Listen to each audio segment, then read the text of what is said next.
Welcome to Some Good Tea, where we drink some tea and share some tea. I'm your host, Katie, and tonight I'm being joined by Katie.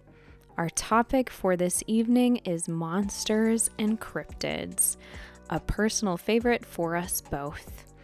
So pull up your chairs, bring those cozy blankets close, and be sure you keep the lights on.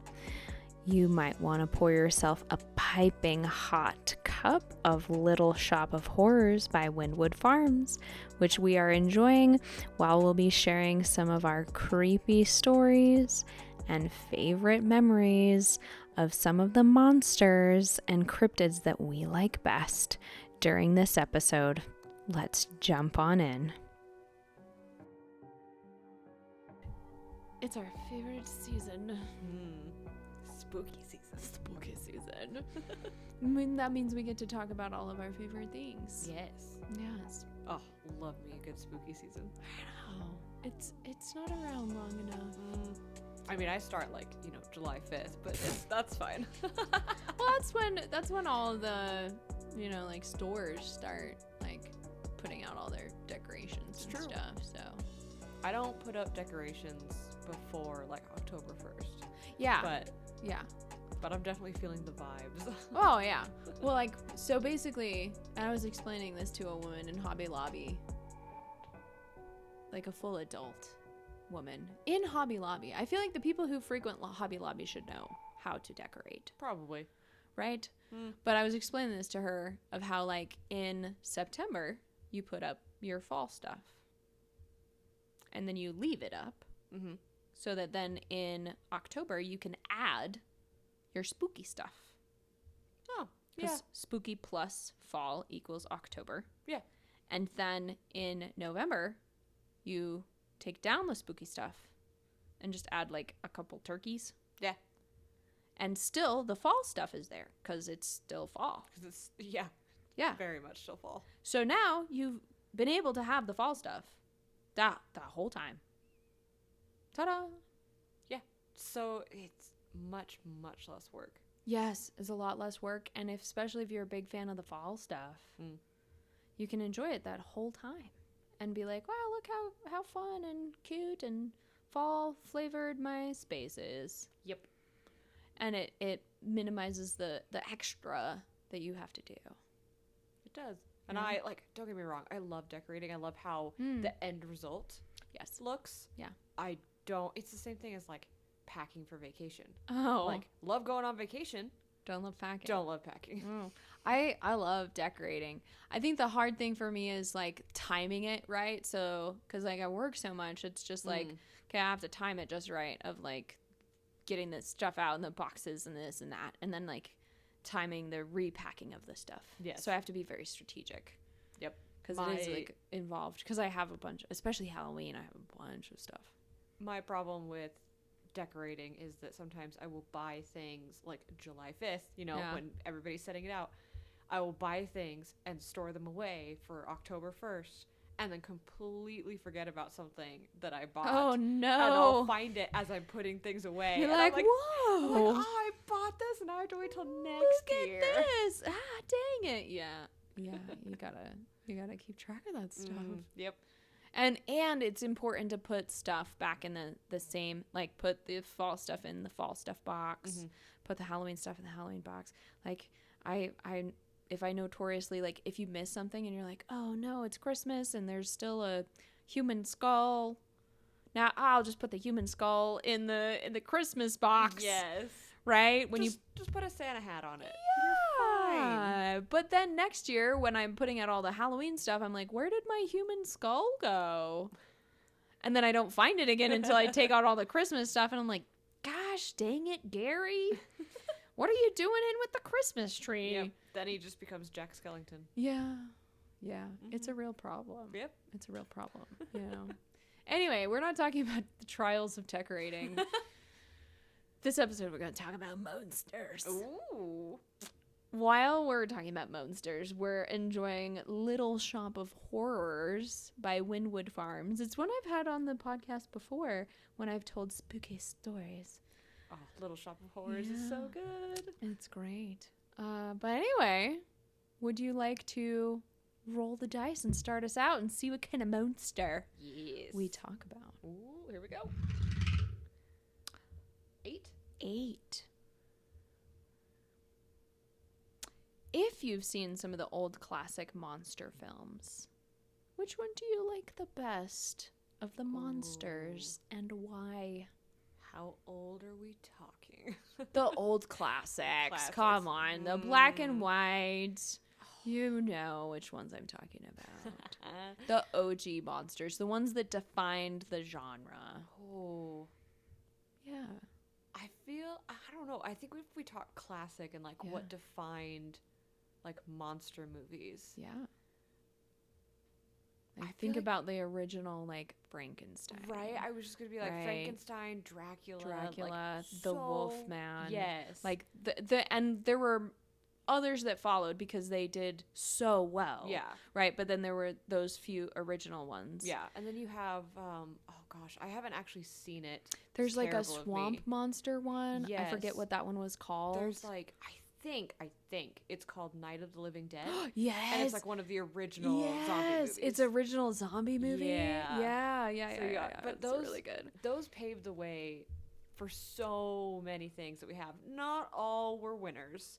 No. But like of the follow, the original, let me be clear. The originals were good. Yes. The things that have followed are not all great, but we've had some really good scary movies. Yeah. Scary movies, and then like, because there's like horror of what they help define, but they also help define what makes a monster. Yes. And what do we see as a monster? Yeah. Like the original Dracula defined what we picture when we picture a vampire. Because like there was the book. Of course. Right? But when they made that book into a motion picture, people saw for the first time, what does a vampire look like? How does a vampire walk into a room? How does a vampire interact with other people? And there were things that they did in the film that they didn't necessarily describe in the same way or do in the book that then became like, this is written law for vampires. Yep. Right? Same thing with like werewolves and like the Wolfman. Right? Or like Frankenstein or like zombies. Like there were certain things that it's like, oh, okay. This, you have to have a silver bullet. Yeah. To kill a werewolf. Yep. Got to stake a vampire through the heart. Yeah.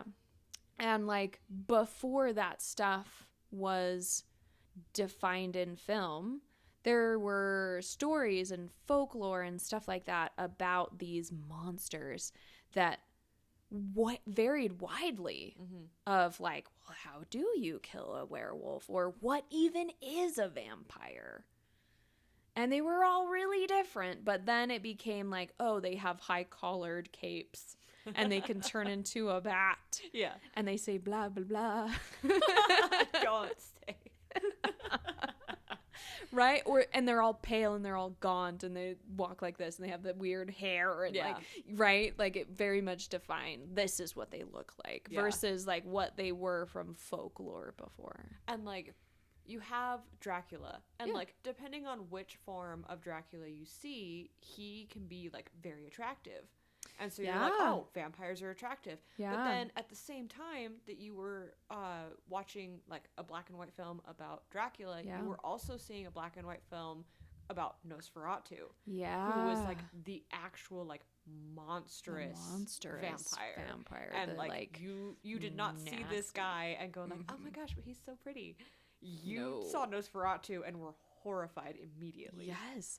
It was awful. And But what hung around, what became like the pop culture-y vampire was the like charismatic, attractive, I can blend into society and look how wonderful I am vampire. Right? That has this coin flip of a personality. Yeah. Right. It's interesting. Yeah. You have the like kind of sort of like you have the beautiful side and then you have like the actual monster. The actual monster. Definitely going to kill you. Versus the, oh no, we're just a monster all the time. Yeah. Vibe. Yeah. we're like, of course you like live alone in a scary castle because no, like nobody wants to be around you. Nobody wants to be around you. You kind of are you're chomping on people all the time. You know, you got to work on that. Yeah. Rather, you know, and then you have the other side that's like, oh no, I totally live alone in this castle because I'm just, you know, a single bachelor. Oh, woe is me. Nobody wants to marry me. I have so much money. It's like, oh yeah, and I might drink your blood every once in a while, but I still have a lot of money. But look at all my wealth, and also I'll dote on you all the time, and I have this massive castle that has so many cobwebs for some reason. Would you like to sleep in a coffin? Yeah. But to get back to the original question, which one do you like the best? Oh, I've always like, okay, this should not be surprising because we just spent the last like 10 minutes, but Dracula. Okay. I love vampires because, and I'm sure you could say this about every like original monster movie. Yeah. But I feel like with like vampires and Dracula, you can take them in so many different directions. Yeah, you really can. You can. Like, there's a lot of flexibility. If you want to go with the like original lore, if you want to go with like the original like Hollywood stance, that's fine too. Like, great, vampires are awesome anyway. But like to take that and run with it in your own way, there's a lot of flexibility for it. Very nice. Yeah. I mean, and with werewolves and like Swamp Man and Frankenstein, like there are so many ways that you can go with it. Zombies. Yeah. One of my, I don't know if you can even call this a guilty pleasure because it's just a great movie, but Warm Bodies. I love Warm Bodies. One of my favorite zombie movies. Favorite. Probably the thing I like about that zombie film is how much it pokes fun at zombie films and the genre and just zombies in general. It's great. Yeah. It's a great film. It was really well done. Incredible acting, wonderful soundtrack, just fantastic. But probably the thing that puts it at one of my top favorite zombie films is that it laughs at zombies. Yeah. And then has terrifying zombies. And it's just like, it is a perfect zombie film in my mind for that reason. Oh yeah, because it's just like there's so many, like there's one scene where they're like walking to the big city. It's like at the beginning, and they're like so hungry or whatever because it's being told from the zombies' perspective, which was a brilliant choice. And he's just like, oh man, we're so slow. Yes.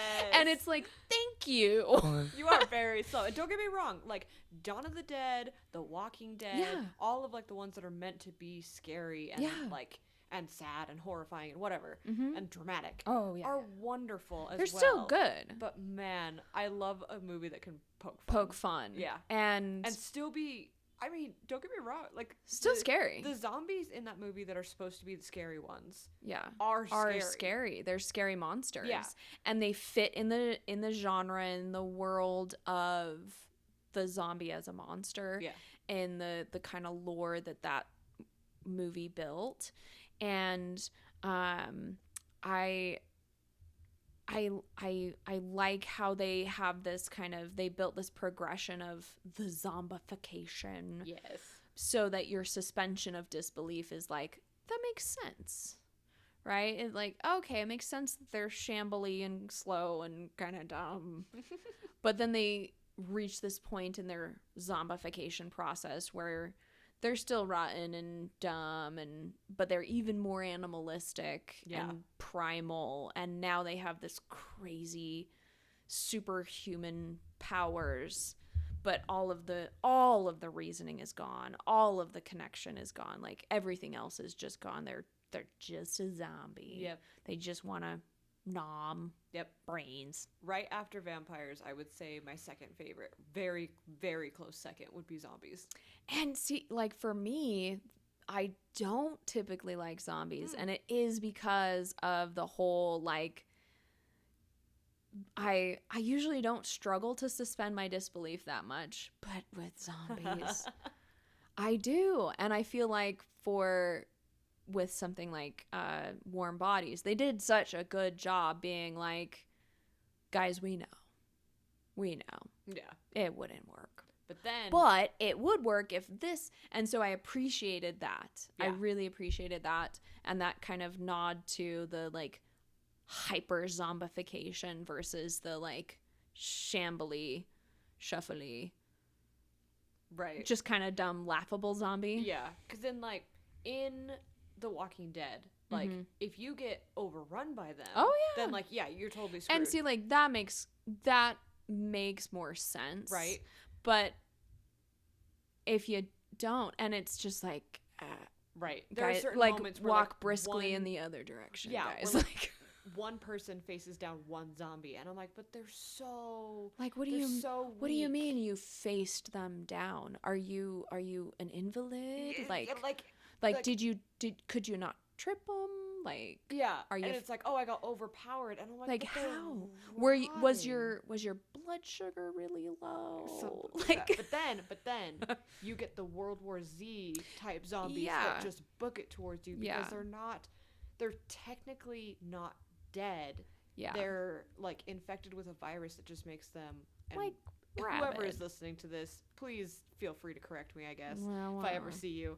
Yeah. But I'm pretty sure that World War Z, they're not dead. They're not. It's not the undead. Yeah, right. They are infected and they are cuckoo cuckoo. And like they're just trying to spread the virus. Yeah, I see that as more of like, oh, this is just rabies. Yeah. At this point, and so they just go super psycho. Yeah, and attack everything. This is just a personification of our fear of rabies, basically. Which everybody's like, oh, isn't that werewolves? I'm like, nah, that's World War Z type zombies where it's like you go full crazy and you just want to bite everything. Yeah. That's just rabies. Yeah. Oh my gosh. Seeing that movie in theaters, World War Z. Woo. Yeah. It was spooky. I still just laugh at those movies though, because I'm just like, yeah, but it wouldn't work though. So zombies are not scary to me. Like the zombies as they have become in pop culture today. Yeah, like that's fair. OG kind of like lore zombies of like somebody being able to like do a ritual over a loved one or somebody that's passed away and then being able to like puppet them and control them. That's creepy. That's pretty creepy. Yeah. OG of where zombies came from in original folklore. That's way creepy. I would love to see that come back into the genre of zombie. That would be really interesting. Because they're very different. Mm-hmm. Like, that's not the zombie that we see. The zombie we see is like, oh, it's a disease. It's a thing. You get bit. It gets spread like rabies. Mm-hmm. And you might be shambly or you might be super fast or whatever, but it runs around, it bites stuff and also brains. Yeah. Brains, you know. It's basically... May or may not contain brains. It's basically just rabies. But OG zombie was you had this powerful individual in a village or a tribe or whatever, or who was off on their own doing something shadowy, who could take over somebody's recently passed away and control them. That's scary. Yeah. Yeah, that's scary. Yeah. Mm-hmm. Yeah. Don't like it. Yeah. I love the lore of that. If anybody wants to learn about some really interesting folklore from the different tribes and the different peoples about where zombies originally came from, learn about that. That's fascinating.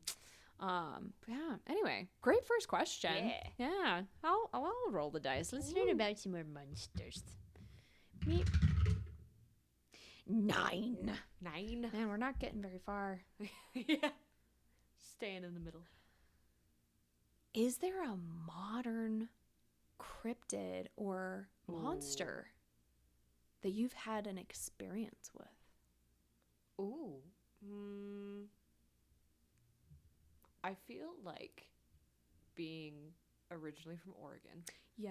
And spending over 20 years there. You'd think that I would have run into some creepy things because, I mean, let's be honest. Oregon is full of creepy things. Uh-huh. I don't think so, though. Like, I wish I could say I had because I think it'd be cool. But, like, no Bigfoot sightings. No, not even Nothing. like a footprint or a little tuft of hair. But like, I mean, there are plenty of like stories So many. that you hear in Oregon. Did you have like a friend or anybody, family member? Like a crazy Uncle Gary. I haven't run into a cryptid, but there are places that I've been to that like everybody says that every old place is haunted. Yeah. Right? Yeah. And so like I go in with a healthy dose of skepticism. Yeah. But there are some places in Oregon that I've been to where I'm like, I don't like it here. Bad vibes. I just walk in and I go, oh no. Did you know if that place had a history, or you just were like, oh? So I knew that place had a history, or at least had lore regarding it. Yeah. Oh, interesting. And it's a hotel, actually. Oh, freaking hotels. It's hotel, right? And so you go in with like skepticism, okay. Right? You knew what you were getting into. Right. And it was a hotel. It's a hotel. Like if it's an old hotel, you're in Oregon. Right. Like I can picture it in my brain and I don't even know what you're talking right. about. Like the Northwest, man. It's yeah. creepy. Like yeah. So like I was like, okay, but not every hotel has to like can be that haunted, right? Okay. You know the phrase like not every man? I feel like now we need a shirt that says not every hotel is haunted. Not every hotel is haunted, and it's just a sad hotel Ghibli cartoon. Yes. Not every hotel. But yeah. So yeah, walking through there was just weird. I walked through it with my sister. Like we weren't guests or anything. We were actually. It's a very famous hotel, so everybody. Interesting. Everybody probably you knows. Want to give them a shout out? It is called McMinimans. All right. I think McMinimans. I think maybe. Okay. Now I'm doubting myself. Oh shoot! Somebody fact check me on that. All right. Well, if you're real or not, and if our listeners want to go there, find out if it's haunted. Yeah. I guess it sounds like it is. Yeah. It. I don't know. It just gave me creepy notoriously vibes. haunted. Yeah. Supposedly. Is it like on a ghost walk, like one of those no, where they'll take actually, people? It is like it's just like it's just from weird? what I remember. Again, this was years ago. Oh gosh. But I remember walking through there like with my sister, and it's just like it's a really famous hotel, and I think it's a brewery as well. Nice. I think. Okay. I might be super wrong on this. Man, this tea. Because it's been years. But yeah, seriously, it smells so good. But yeah, so like no cryptids. I wish. Like there are some cryptids that I've heard about where I'm like, I never want to run into that one. One of them is the Jersey Devil. Because that, I don't know why. Just seeing like, that's so just funny seeing the to like, me. And I say this with air quotes, the like photo evidence that people have of it. Yeah, I'm like, yeah. I don't care if this is real or not. I don't like what it just I'm gives seeing. you weird vibes. Yeah. There's so many there's so many cryptids that it's like, oh, you would hurt people. Mm-hmm. But then there's also other cryptids that I'm like, I feel like you were just trying to vibe and you were in the wrong place at the wrong time. And I don't know. I've never heard anything particularly bad about the Jersey Devil, just that he's super weird. Yeah, just super weird, super creepy. Yeah, which is so mean. Like, there's certain cryptids that were like, yeah, it was awful. He was so ugly. And it's like, is that the only problem that you have with this thing? And like, yeah, look at this picture. He's so ugly. He has such an ugly face, and his legs were weird. And he has a weird tail, and he has like weird horns. And it's like, you're just describing Old Man Jenkins' goat. Like, I don't know. Like, I don't want to minimize your fear of the Jersey Devil, but the Jersey Devil to me is one that it's like, if you were to run into it, he would just be like, rah, and he's like ugly. Yeah. Right? And he's just ugly, kind of uncanny valley, like, ooh, that's unsettling. Yeah. But there's other cryptids that you're like, this thing, if it's real and it's out to get me, would be out to get me. Yeah. And like the one who's kind of like super, super creepy looking, but not really sure if dangerous or not is Mothman. And Mothman's kind of notorious for being like an omen. Right. Like if you see it, it's like, oh, something bad might happen at this spot or something bad might happen to me. Mothman doesn't do anything. Yeah, and that's the other thing. It's just like Mothman has such a bad rap. And it's just like, guys, whatever Mothman is, whatever it was that people are seeing or whatever, like give him a break. Right. Yeah. There's quite a few cryptids I feel like out there that people are like, they dislike it because it's ugly. or it just shows up at the wrong time in the wrong place too consistently, and we're just like, oh, that thing stinks because this, and it just bad stuff happens when we happen to notice it. Agreed. Like, it's like, we need to be nicer to our cryptids. Maybe they would be nicer to us. Maybe he would show up. Maybe he would show up and be like, yeah, sure, I'll get a picture with you. Sure. Here I am. Because this is the cryptid of cool selfies. Cool selfies. I don't think that one exists because we're so mean to them. No, because nobody ever looks 100% like cool in a selfie. Let's be honest. That's fair. And maybe a cryptid would, because of the nature of being a cryptid. Cool. Yeah, that's they're like weird. Got it. Weird power is like, whoa, you suddenly look very like photogenic. What happened? You're like, I posed with Mothman. Goodness. Oh my gosh. But yeah, Mothman Prophecies. That's another good scary movie. Yeah, actually. It's a really good one. Which, I mean, it's based on a true event where people said that they saw Mothman, like, all the way for, like, I think it was like several weeks. Like a month to like a couple weeks or whatever, but there were multiple sightings, and then and then the bridge collapsed. It's famous, right, that this happened, and that's part of where the Mothman, and there are other stories associated with Mothman, but the more recent one historically is that particular event of the bridge collapsing. And you can go there and you can see where the bridge used to be, and there's like a plaque and everything, and now there's a statue to Mothman that talks about the event as well, and it was tragic. Oh, definitely. It was tragic. There were people that died. There were like 30 to 40 people that died. There were people on the bridge when it collapsed. Like, it was a failure of the entire bridge. Oof. So it wasn't a benign event, you know. So and then for it to be tied with these people who were reporting this thing that was being sighted, and it had historically been sighted in the area, but now it was this sudden upsurge, and it hadn't been seen for quite some time, if I'm remembering correctly. And then all of a sudden there was this massive upsurge, and then within it was like 3 weeks, 2 weeks, something like that, that this bridge collapsed, and then nothing. Yeah, and then people just stopped seeing him, and like you would think, nobody knew that the bridge was going to collapse. So it's not people were like, there's terrible things about to happen. Yeah. I saw Mothman. Yeah. And then like that's part of what started, because like there were other like smaller events and stuff that people would be like, oh, I saw Mothman and this negative thing happened in my life or whatever, but it wasn't something like that. But then that started the whole like, oh, if you see Mothman in these patterns, it's a harbinger of bad things to come. Yeah, kind of like a black dog, basically. Yeah.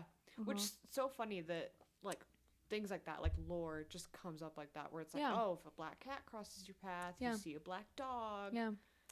We as humans like to have answers. We like to think that we know what's going on. Yeah. We have no idea what's going on. No. And I think that's what makes a lot of the like movies that we see, or like the lore that we hear, the ghost stories that we hear, I feel like that's what makes like 99% of them scary.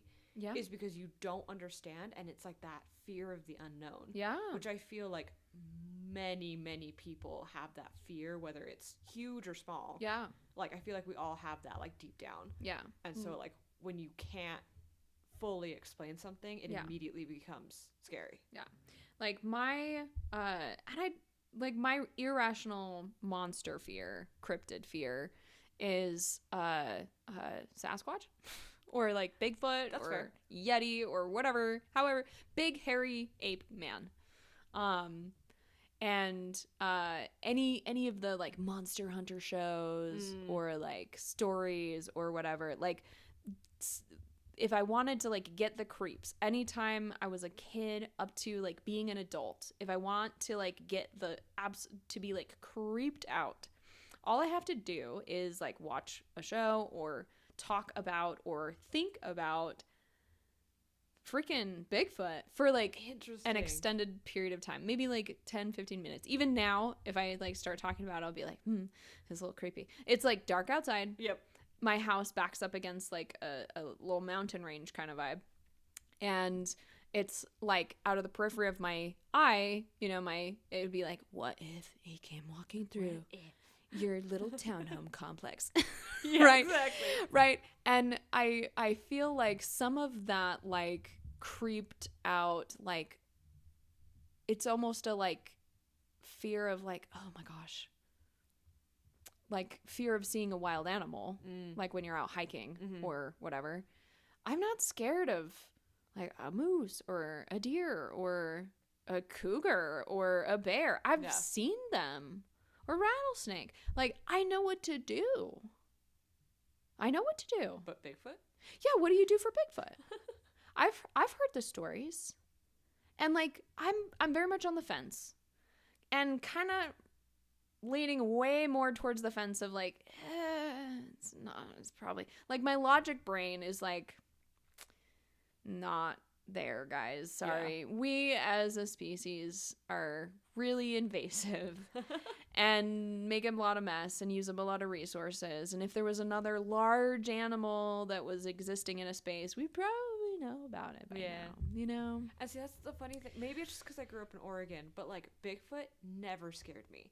Like, it is like creeps me out. Yeah, it's a huge thing in the Northwest. Oh yeah, it is. And so it is. Everybody there believes in Bigfoot. And so maybe that's why I'm like, I just heard about it so much that it doesn't like weird me out. But yeah, there are like so many other cryptids or like zombies. It's like I'm not super freaked out by Bigfoot, and you are. And like zombies aren't your thing. Well, and like we were way into like National Geographic and Discovery Channel and all that stuff, and so we'd watch like monster hunting shows occasionally because for whatever reason those were on those channels, and a lot of them were Bigfoot shows or Yetis or whatever, and they'd have the plaster molds of footprints, and they would be in the woods with the night vision goggles, and they'd hear a stick break and be like, oh, you know, and you never actually saw anything, but as kids we'd be like glued to the TV, and I was terrified, but we would talk about Bigfoot all the time.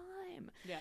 And like I think my fear goes back to the like what would you do? Like what would you do? Like with a bear, I know what to do. With a moose, I know what to do. With a rattlesnake, I know what to do. Like with a Bigfoot, first off, didn't really think you were real. Second off, if I climb a tree, you're a monkey. You're an ape. You can climb the tree. Okay, can't do that. You're freaking what, 9 feet tall? Some people think you're 12 feet tall. That's a little much. Can't outrun that. Nope. Can't outrun that. I don't know. Does my bear mace work on you? I don't know. I feel like bear mace works on anything. Yeah, bear mace is pretty anything. Anybody with eyes, but it's like, okay, do I really want it to get close enough to test the bear mace theory? Yeah. How far does bear mace shoot out? It depends on your mace, and I have it for going to Yellowstone and doing the backwoods and stuff. Fair. So I have the really good stuff.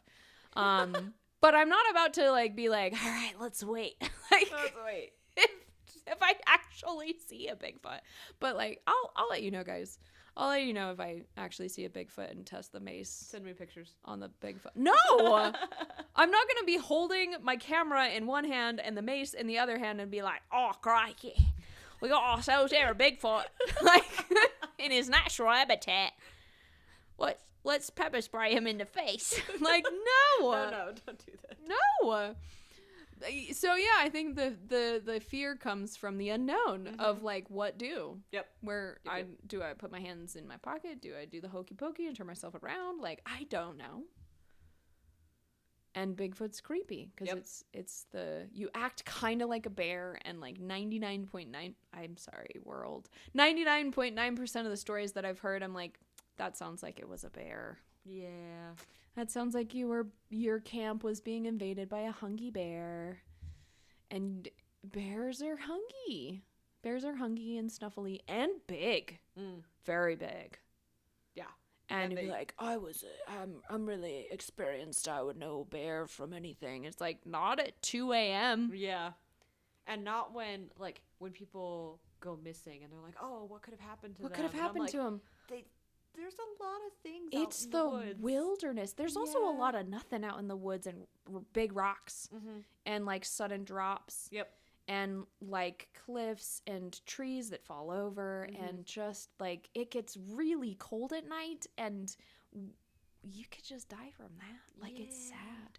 And then like a hungry bear comes over and nibbles. Like it's sad. Yeah. But like people do legitimately go missing all the time and we're like, oh, see, as humans we like to have answers. It's why we have folklore, because when little kids would go missing or full adults would go missing, where in the woods, we'd be like, the Fae took them. Yep.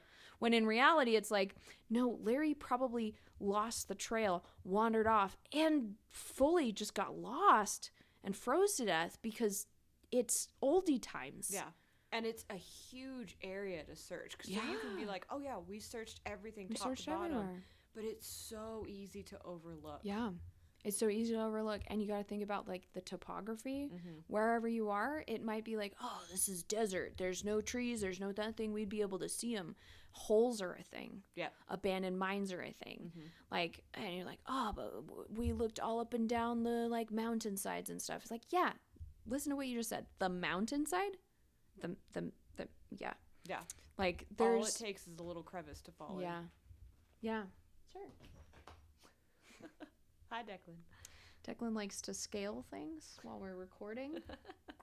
He just wanted to let everyone know that he's still here and that he is in fact starving. Yes. Even though I'm pretty sure he ate about 30 seconds ago. He did. Yeah, his feeder went off. He's had his little kibbelos. And he eats them so fast that I have to feed him in really small amounts. Same with my cat. Anyway, wow, what a tangent. Yep. Would you like to roll the dice again? Sure.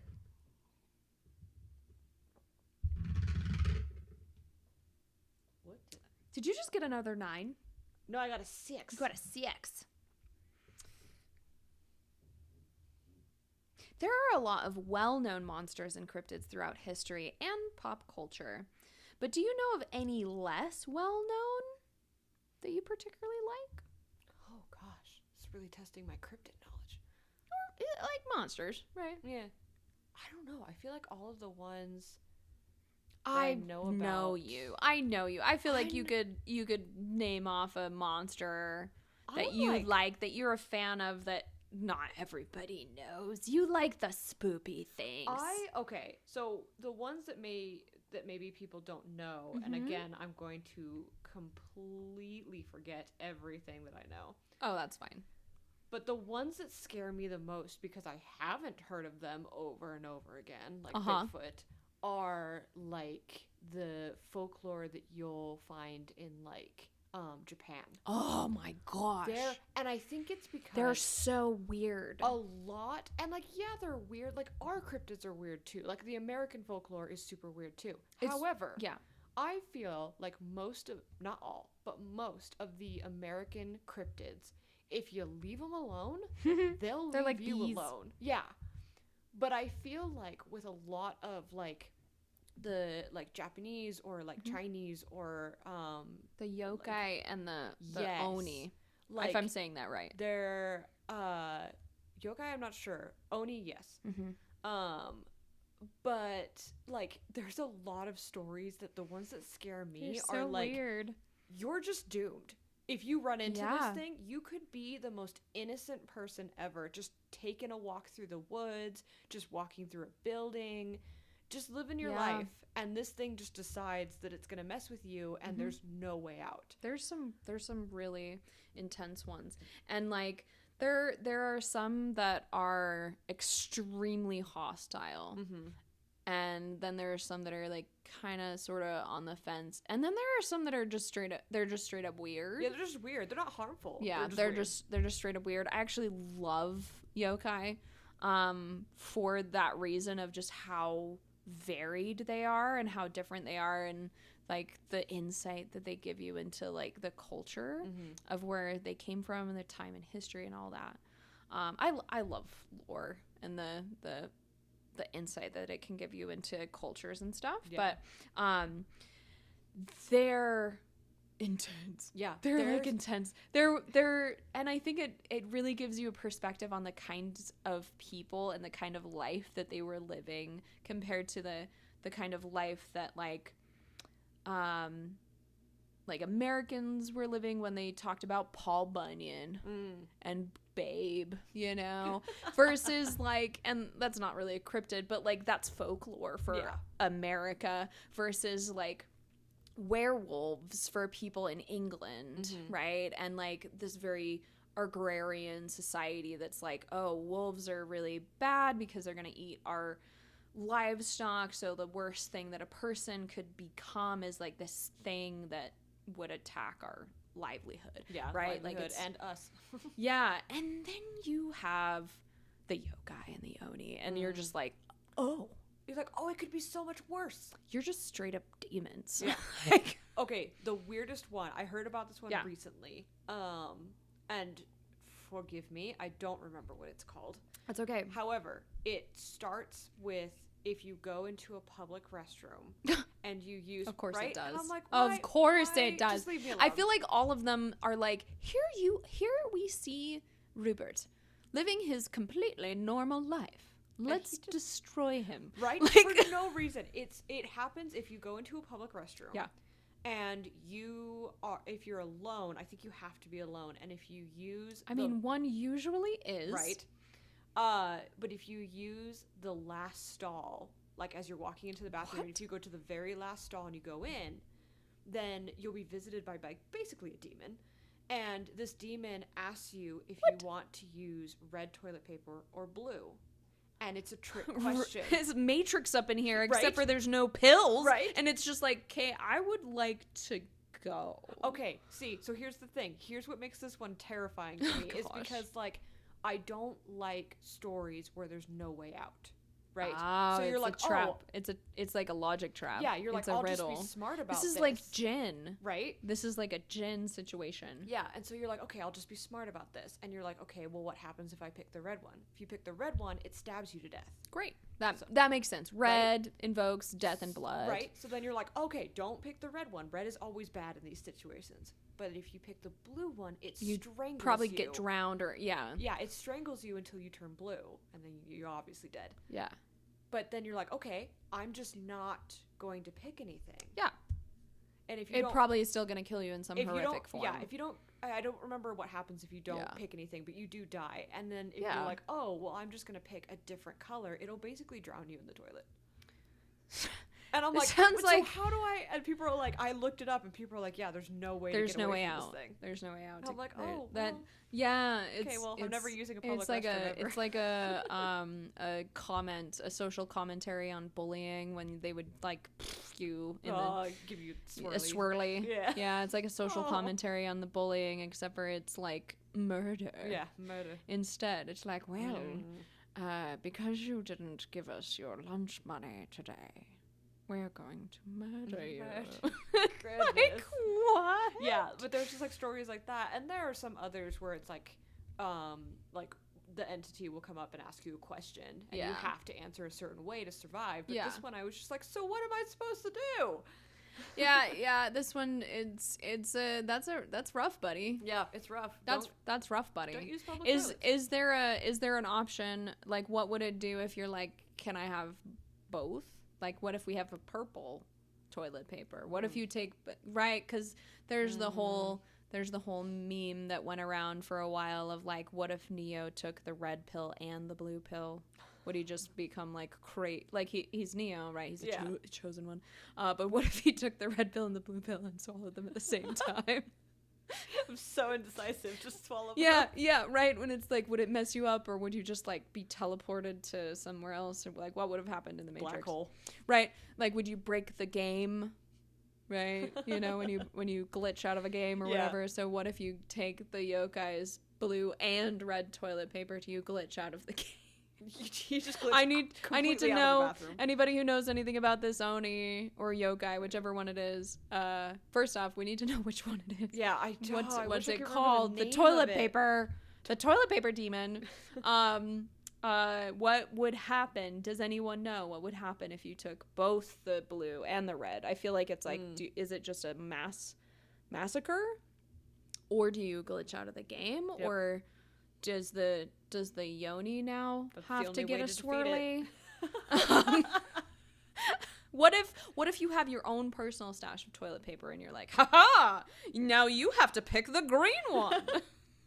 Okay, I feel like we can never use public restrooms again, because if we're hating on this thing so bad, it's definitely gonna come kill us. I would like to see you try. Oh my gosh, I'm never going anywhere with you ever again. I play Dungeons and Dragons. I know how to outsmart this. Oh my gosh. That's only the Fae, though. I don't think it plays by the same rules. I think that's part of why I like the Yoni so much, or sorry, the yokai and the Oni so much, is because they give me vibes of Fae. Oh, I could see that. Right. They give me vibes of Fae. It's like a blending of Fae and Jinn and definitely demonic, just like broken. Don't get me started on Fae. We'll be here for like 4 hours.